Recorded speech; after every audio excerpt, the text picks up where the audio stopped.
आज मी तुम्हाला हे सांगणार आहे की आपण रजिस्ट्रेशन कसं करायचं आहे. बरेच मेंबरांना रजिस्ट्रेशन करता येत नाही आहे.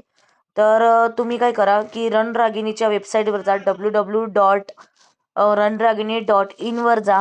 मी इकडं माझ्या होम स्क्रीनवर घेतलेलं आहे ॲप, तुम्ही घेऊ शकतात.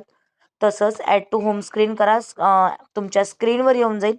त्यानंतर लॉग इनवर क्लिक करा. लॉग इनवर क्लिक केल्यावर साइन अप म्हणून आहे, तुम्ही तिथं जाऊ शकतात. किंवा अजून अदर मेथड पण सांगते मी तुम्हाला. 3 लाईनवर क्लिक करायचं आणि साइन अप वर टच करायचं. इथं ज्या व्यक्तीच्या खाली तुम्हाला आय डी लावायची आहे किंवा जॉईनिंग करायची आहे त्याचा तुम्ही स्पॉन्सर आय डी टाकू शकता. तिथं सपोज मीने RR33246 असा काहीतरी घेतला. ठीक आहे, इनव्हॅलिड स्पॉन्सर दाखतो कारण की मी मनाने नंबर घेतलेला. इथं त्या स्पॉन्सरचं नाव येईल ज्याचं तुम्ही जॉईनिंग करणार आहे त्याचं. ओके, त्यानंतर सिलेक्ट पोझिशन तुम्हाला करायची, लेफ्ट किंवा राईट. तुम्हाला कोणत्या पोझिशनला त्या व्यक्तीला ऍड करायचंय. त्यानंतर तुम्हाला इथं फुल नेम लिहायचं आहे.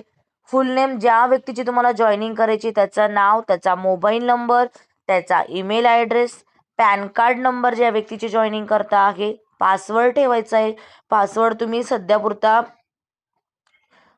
1 2 3 पण ठेवू शकतात. आणि आय डी बघा, इथे एक माझ्याकडे आय डीचा नंबर आहे तो मी टाकते.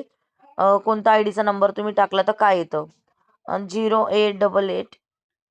एक मिनिट.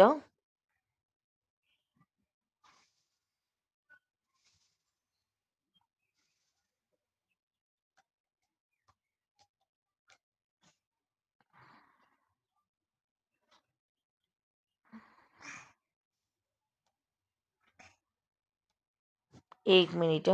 तर इथं तुम्ही ना कोणाचाही टाकू शकतात. 85085084.